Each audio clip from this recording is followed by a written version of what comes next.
kepada masyarakat Cina yang berada di Malaysia dan khususnya di Pasir Gudang.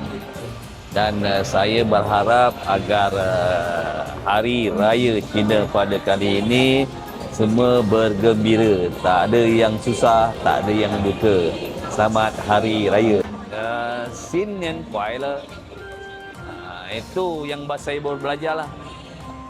Selamat Tahun Baru Cina.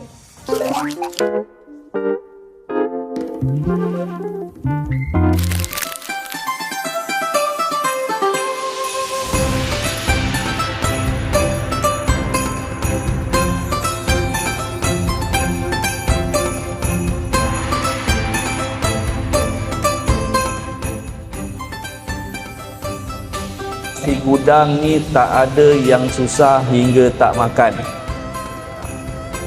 Yang Muhammad Datin, itulah tujuan kami asalnya begitu.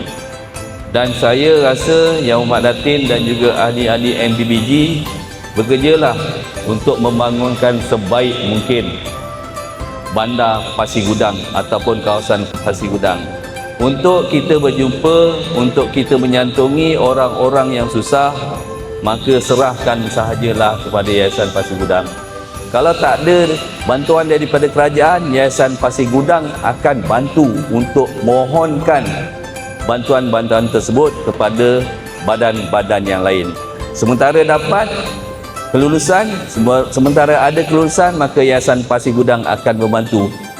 Kita juga bagi peniaga-peniaga Yang Muhammad Datin, peniaga-peniaga yang rasanya ingin memajukan lagi perniagaan mereka, tapi yang kecil-kecil lah, jangan yang besar-besar macam kilang-kilang di Pasir Gudang.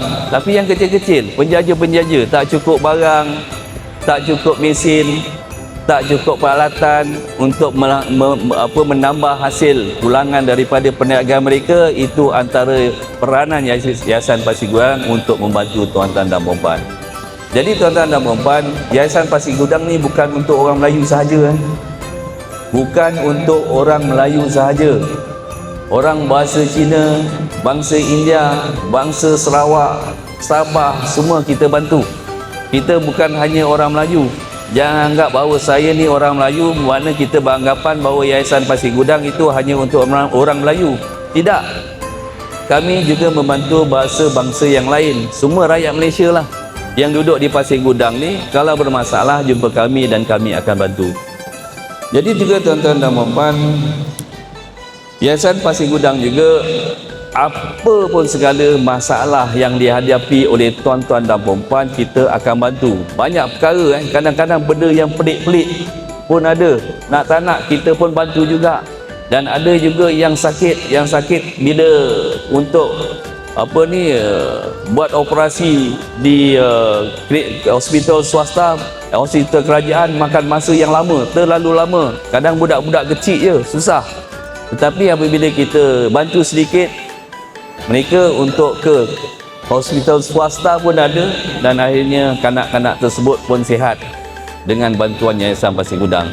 Jadi tuan-tuan dan puan-puan, dalam Yayasan Pasir Gudang, apa sahaja yang kita rasa kita susah ataupun bantuan yang kita perlukan, kita akan cuba bantu. Dan juga tuan-tuan dan puan-puan, kalau kita nak kursus, nak adakan kemahiran masak dan sebagainya, gunting rambut, itu pun antara yang dilakukan oleh Yayasan Pasir Gudang. Jadi terima kasih sekali lagi saya kepada Yang Muhammad Datin Paduka Hasnina yang bersama-sama kita pada hari ini. Saya haraplah dengan kehadiran beliau, beliau dapat terus banyak ataupun dapat menyelami kehidupan kita hari-hari di sini, dan beliau akan dapat membantu kita seterusnya pada bila-bila masa. Saya harap kita semua akan bergembira menyambut Hari Raya, dan saya sudahi dengan wabillahi taufiq wal hidayah.